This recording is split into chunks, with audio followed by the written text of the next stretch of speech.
ফের বিতর্কে ইউএস টিমের আচার্য মহবুবুল হক। অভিনেত্রী নন্দিনী কাশ্যপকে বাঁচানোর চেষ্টা ইউএস টিম প্রধানের। দুর্ঘটনার পর মধ্যস্থতাকারীর ভূমিকা নিয়েছিলেন মহবুবুল হক। এই গুরুতর অভিযোগ সামিউলের পরিবারের। সাপোর্ট দিম বুলি ভালে কি করলে সিদিনে নেকি ইউএস টিমৰ মালিক মহবুবুল হক সেইদিনাই তাৰে আগতো তাই কৈয়ে আছিল, নন্দিনী কাশ্যপে কৈ আছিল মোৰ বহুত ওপৰৰ মাল আছে, তোমালোকে মোক একো কৰিব নোৱাৰা।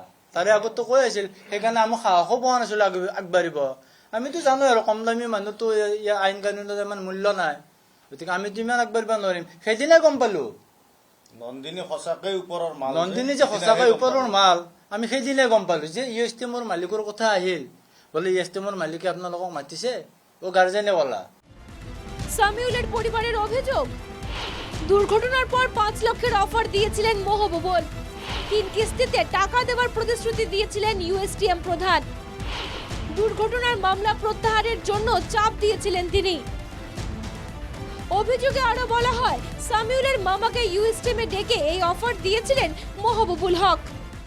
মেঘালয় লৈ গ'ল, কৈছে কেছটো আমি মেডিকেলৰ যিখিনি কৰিব লাগে মহবুবুল হকৰ উপস্থিতিত আমি আলোচনা কৰি গোটেইখিনি কৰিম।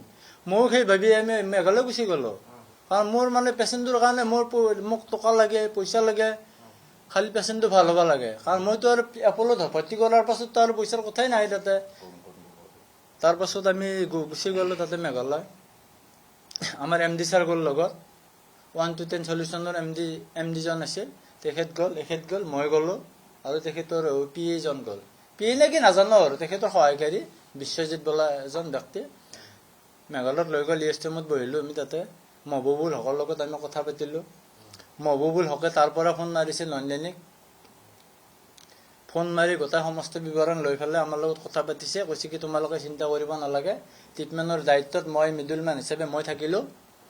আজি ভিতৰত 5 লাখ টকা তোমালোকক দিয়াৰ ব্যৱস্থা কৰি দিম। মহবুবুল হকে দায়িত্ব লৈছে, কৈছে কি 5 লাখ 3টা কিস্তিৰ পইচাটো পে'মেণ্ট কৰিম, মেডিকেলত যিমান হয় 5 লাখ টকা দিয়াৰ ব্যৱস্থা কৰিম। এদিকে অভিনেত্ৰী নন্দিনী কাশ্যপেৰ দুৰ্ঘটনা কাণ্ডে মুখ্যমন্ত্ৰীৰ কড়া বাৰ্তা, কঠোৰ শাস্তি পাবে নন্দিনী কাশ্যপ। অভিনেত্ৰীগৰাকীয়ে মানুহজনক নক কৰিলে, তেতিয়াই যদি আমি তেওঁক এৰেষ্ট কৰিলেহেঁতেন, সিদিনাখনে ৰাতি আমি বেইল দিব লাগিলহেঁতেন। So' it was a strategy on the part of police, কাৰণ আমি গমেই পাইছিলোঁ যে পেচেণ্টজন চিৰিয়াছ আছিলে। সিদিনাখন ৰাতি যদি তেওঁক এৰেষ্ট কৰিলোহেঁতেন, তেতিয়াহ'লে লগে লগে আমি তেওঁক ৰিলিজ কৰি দিব লাগিলহেঁতেন, কাৰণ যেতিয়ালৈকে মৃত্যু নহয় বা গ্ৰিভিয়াছ ইঞ্জুৰি আমি ৰিপৰ্ট দিব নোৱাৰোঁ, তেতিয়ালৈকে এইটোতো নন বেইলেবল কেছ থাকে। গতিকে আৰক্ষীয়ে যিটো ষ্ট্ৰেটেজিকেলি যিটো কৰিব লাগে সেইটোৱে কৰিছে। She has been put in lockup আৰু will file chargesheet against her, and it will be a case for culpable homicide.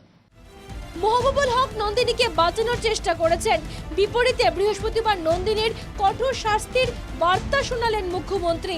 এক কথায় নন্দিনী কাণ্ডে ফের মুখোমুখি হিমন্ত মহবুবুল। ফলে গোটা ঘটনা কোন দিকে মোড় নেয় তাই হবে লক্ষণীয়। Bureau report, NKTV Bangla.